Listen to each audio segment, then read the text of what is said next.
अस्सलाम वालेकुम दोस्तों। आज की ये वीडियो यूनिवर्सिटी ऑफ सिंध में जो एडमिशन 2024 सेशन चल रहा है तो उसकी क्यूरीज से रिलेटेड है। तो बहुत सारे स्टूडेंट कमेंट्स में बहुत सारे सवाल पूछा करते हैं और उन सवालों के अक्सर मैं जवाब वहाँ पे टाइप करके दे दिया करता हूँ, लेकिन वो रिपीटेडली सवाल आते रहते हैं। तो मैंने सोचा कि एक वीडियो बना लेते हैं जो कॉमन क्यूरीज हैं आपकी कमेंट्स में, तो वन बाय वन में उनको रिप्लाई कर दूँ ताकि तमाम तरह स्टूडेंट्स को गाइडेंस मिल जाए, ताकि आपको बार बार वो सेम सवालात वही सवाल दोबारा से कमेंट्स में पूछने ना पड़े। तो जैसा कि देखिए यहाँ पे एक कमेंट आया हुआ है कि फार्मेसी में कितनी परसेंटेज होनी चाहिए और एंट्री टेस्ट में और इंटर में भी कितनी परसेंटेज होनी चाहिए। तो बेसिकली देखिए एडमिशन डिपेंड करता है टोटल सीपीएन पे। तो आपको टोटल सीपीएन को टारगेट करना है और उसके लिए मैंने वीडियो बनाई हुई है कि सीपीएन कैसे कैलकुलेट करते हैं विद इन 30 सेकेंड्स। तो उस वीडियो को ज़रूर देखें। तो पहले आप अपनी टोटल सीपीएन कैलकुलेट कर लिया करें, अलग से मत पूछा करें। तो टोटल सीपीएन फार्मेसी के लिए जैसा कि हिस्टोरिकल डेटा पे अगर हम डिपेंड करें देखें तो अबव 70% होनी चाहिए टोटल सीपीएन, तब जाके आपके मेरिट में कोई थोड़े बहुत चांसेस बनते हैं। और अगर आप सेल्फ पे ले रहे हैं तो फिर 65 से लेकर 75 के दरमियान एडमिशन्स होते हैं। ये हिस्टोरिकल डेटा पे हम डिपेंड कर रहे हैं और ये जो टोटल सीपीएन है हर साल वेरी हो सकती है, क्योंकि देखिए ना ये डिपेंड करता है कि इस साल जो स्टूडेंट अप्लाई कर रहे हैं और जिन्होंने फार्मेसी सेलेक्ट किया हुआ है उनमें जो टॉप पे स्टूडेंट्स हैं उनकी सीपीएन क्या है। तो अगर ज़्यादा बेहतर रिजल्ट आता है इंटरमीडिएट का और ज़्यादा ऐसे स्टूडेंट अप्लाई करते हैं जिनकी परसेंटेज बहुत अच्छी है फार्मेसी में, तो ऑब्वियसली बात इस साल हाई सीपीएन पे फार्मेसी जाएगा। लेकिन अगर ऐसे स्टूडेंट अप्लाई करते हैं जिनकी टोटल सीपीएन कम बन रही है तो ऑब्वियसली बात है कि पिछले साल के मुकाबले में फिर लो सीपीएन पे मेरिट पे डिपार्टमेंट सिलेक्ट हो जाएगा फार्मेसी।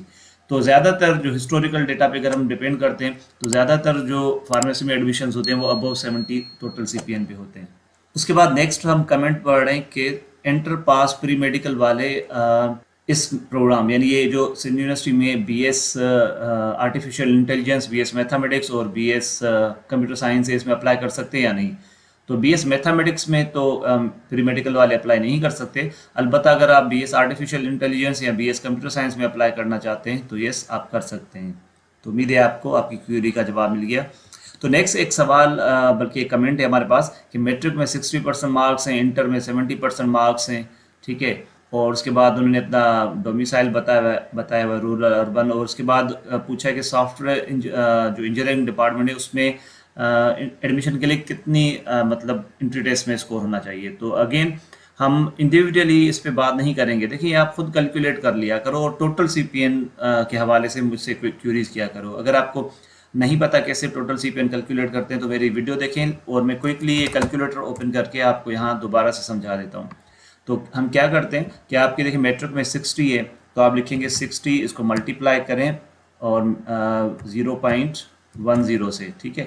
और उसके बाद प्लस करें और आपकी इंटर पे 70% है तो इंटर को मल्टीप्लाई करें, इंटर की परसेंटेज को 0.30 से प्लस। अब ये देखिए आपकी सीपीएन होगी 27% मैट्रिक और इंटर को मिला के। अब इसमें आपको एंट्री ट्रेस की सीपीएन ऐड करनी पड़ेगी।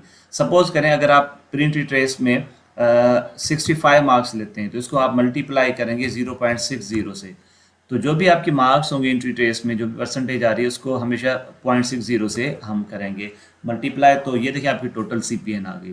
तो ये फार्मूला मैंने समझाया हुआ है कि विद इन 30 सेकंड्स आप सीख सकते हैं कि सीपीएन कैसे कैलकुलेट होती है। तो हमेशा अपने कमेंट्स में जब आप कुछ पूछ रहे होते हैं तो टोटल सीपीएन खुद से कैलकुलेट कर लिया करें और टोटल सीपीएन के हवाले से क्यूरीज किया करें। तो अगर हम देख रहे हैं कि अगर आपके 60 मार्क्स हैं मैट्रिक में, 70 इंटर में, और अगर आप 65 लेते हैं एंट्री टेस्ट में तब भी आपकी सीपीएन इतनी अच्छी नहीं बन रही, 66 बन रही है। तो अगर आपकी सीपीएन 70 से अबव होती है तो आपके मेरिट पे सिलेक्शन के बहुत अच्छे चांसेस होते हैं। सॉफ्टवेयर इंजीनियरिंग डिपार्टमेंट में जो देखा गया हिस्टोरिकली तो उसमें अगर हम देखें तो वहाँ पे एडमिशन स्टार्ट हो जाते हैं 65 से, यानी 65 सीपीएन और उससे अबव हो तो उस हवाले से अगर देखा जाए तो अगर आप प्री एंट्री टेस्ट में 60 या 65 मार्क्स लेते हैं तो फिर आपके चांसेस बन सकते हैं कि आपको सॉफ्टवेयर इंजीनियरिंग डिपार्टमेंट मिल जाए। अच्छा उसके बाद लिखा है लास्ट डेट कब है रजिस्ट्रेशन की। तो अभी तक जो अनाउंसमेंट हुई है उस हिसाब से तो 6 तारीख लास्ट डेट थी पे करने की चालान, और अभी भी आप अपलोड कर सकते हैं ऑनलाइन। अगर आपने चालान अपलोड नहीं किया और आप फ़ी पे कर चुके हैं जुम्मे को तो अभी भी आप अपलोड कर सकते हैं। और कल पता चलेगा कि university of Sindh further date extend करती है या नहीं। तो जैसे ही अगर डेट एक्सटेंड होती है तो मैं आपको इस चैनल पे अपडेट करता रहूँगा। उसके बाद ये कमेंट है एग्रीकल्चर यूनिवर्सिटी का, तो इसको हम फिलहाल छोड़ देते हैं क्योंकि हमारी वीडियो का फोकस यूनिवर्सिटी ऑफ सिंध है आज। तो उसके बाद अगर हम देखते हैं तो यहाँ लिखा हुआ है कि सर विदाउट डोमिसाइल अप्लाई कर सकते हैं। ये बहुत कॉमन क्वेश्चन है कि डोमिसाइल के बगैर अप्लाई कर सकते हैं या नहीं। तो एक चीज़ याद रखें कि डोमिसाइल लाजमी होगा जब मेरिट लिस्ट बनेगी, क्योंकि अर्बन, रूरल और कोटा ओरिएंटेड डिसिप्लिन होते हैं तो वहाँ पे डोमिसाइल का अपलोड करना लाजमी होता है कैंडिडेट का जो अपना है। अभी इस स्टेज पे अगर आपके पास डोमिसाइल नहीं है और आपने अप्लाई किया हुआ है डोमिसाइल के लिए, तो आप डोमिसाइल अपलोड मत करें, लेकिन आप क्या करें कि आप जो जिस डिस्ट्रिक्ट का आपका डोमिसाइल है वो ज़रूर फॉर्म सबमिट करते हुए सिलेक्ट कर लें। जैसे जामशोर है तो जामशोर हो, अर्बन है, रूरल है, जो भी है, दादू है तो दादू अर्बन या रूरल आपने मतलब अप्लाई किया होगा डोमिसाइल का, तो उस वक्त पता चल जाता है। टोकन जब हमें मिल रहा होता है तो हमें पता चल जाता है कि हमारा जो डोमिसाइल होगा वो किस शहर का होगा, अर्बन रूरल होगा, तो वो इन्फॉर्मेशन फिल कर दें, ठीक है ना। तो कोई मसला नहीं है, डोमिसाइल नहीं बना हुआ तो आप अप्लाई कर सकते हैं, यस। और अगर आप चाहें तो फिलहाल अगर आप ये समझते हैं कि जो आपके फादर का डोमिसाइल बना हुआ है उसी डिस्ट्रिक्ट का आपका भी डोमिसाइल बनेगा, तो फिर आप अपने फादर का भी टेंटेटिवली आर्जी तौर पे अपलोड कर सकते हैं।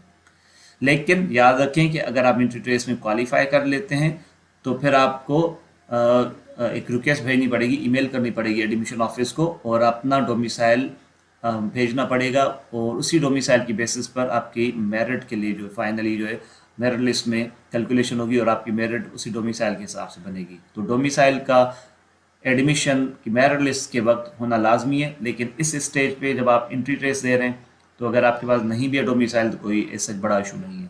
उसके बाद कमेंट है can you please tell me test date for form D. तो देखें कोई अलग से टेस्ट नहीं होगा फॉर्म डी का, यही सेम जो एंट्री टेस्ट की डेट अनाउंस हो चुकी है। एक तो आपको पता होगा कि 15, 22 और 29, तो हमें नेक्स्ट वीक यानी जो कल या परसों पता चल जाएगा कि कौन से कैंडिडेट्स हैं जो फर्स्ट फेज़ में टेस्ट देंगे और कौन से कैंडिडेट्स हैं जो सेकंड फेज़ में टेस्ट देंगे। तो उन्हीं डेट्स को आपको फॉलो करना है। आप इस चैनल से जुड़े रहें तो हम आपको टाइम टू टाइम जो भी इंफॉर्मेशन होगी, लेटेस्ट इन्फॉर्मेशन, तो वो हम आपके साथ शेयर करते रहेंगे। तो इसी तरह की अगर मज़ीद भी आपके पास कोई कन्फ्यूजन है, कोई क्यूरीज हैं, तो आप कमेंट्स में बताते रहिएगा। तो जब जब मुझे टाइम मिलेगा तो मैं एक शॉर्ट वीडियो बना दूंगा ताकि आपकी इन क्यूरीज को मैं आपको गाइड कर सकूं, समझा सकूं, ताकि आप अपने फॉर्म को प्रॉपरली फिल कर सकें। तो अगर अभी तक आपने इस चैनल को सब्सक्राइब नहीं किया तो सब्सक्राइब करें और बेल आइकन भी क्लिक करें ताकि हर नई आने वाली वीडियो की अपडेट आप तक टाइमली पहुँचती रहे। अपना बहुत सारा ख्याल रखिएगा। मिलते हैं जल्दी फिर एक और वीडियो के साथ। अल्लाह हाफिज़।